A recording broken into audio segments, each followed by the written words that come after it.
అందరికీ నమస్కారం అండి. నేను మణికుమార్ని, కుంభకోణం కాపురం భాష విజయవాడ నుంచి.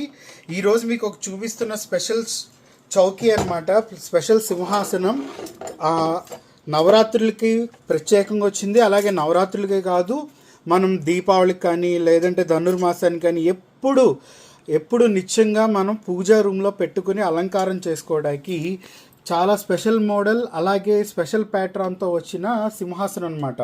మీకు ఇక్కడ పీట చూస్తే ఇటు చూసేటప్పటికి కార్నర్ ఎడ్జెస్ వచ్చి ఇక్కడ పద్మం వచ్చి పువ్వుల చుట్టూరుతో కూడా బబుల్స్ డిజైన్ లాగా వస్తుంది. అలాగే మూలమూర్తి ఎవరైతే మధ్యలో ఉంటారో వాళ్ళ కోసం కమలం పద్మం వస్తుందన్నమాట. సో కింద పీట ఈ డిజైనింగ్ కానీ కింద మువ్వలు కానీ చాలా బాగుంటాయి.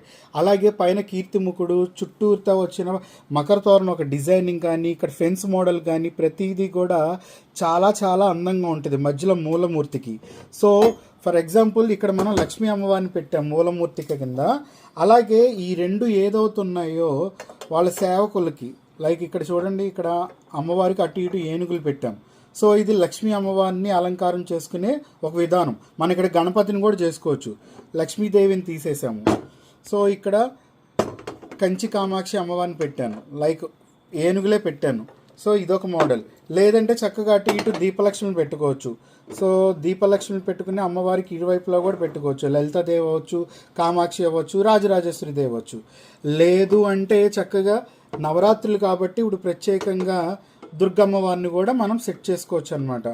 సో ఎలా చూసినా సరే మనం అన్ని రకాలుగా కూడా ఒక మూర్తినే పెట్టుకోవచ్చు, లేదంటే లక్ష్మీ గణపతి సరస్వతిని పెట్టుకోవచ్చు, లేదంటే మా లక్ష్మి మా సరస్వతి మా పార్వతి దుర్గా వీళ్ళు ముగ్గురిని కూడా పెట్టి అలంకారం చేసుకోవడానికి అన్ని విధాలుగా బాగుంటుంది.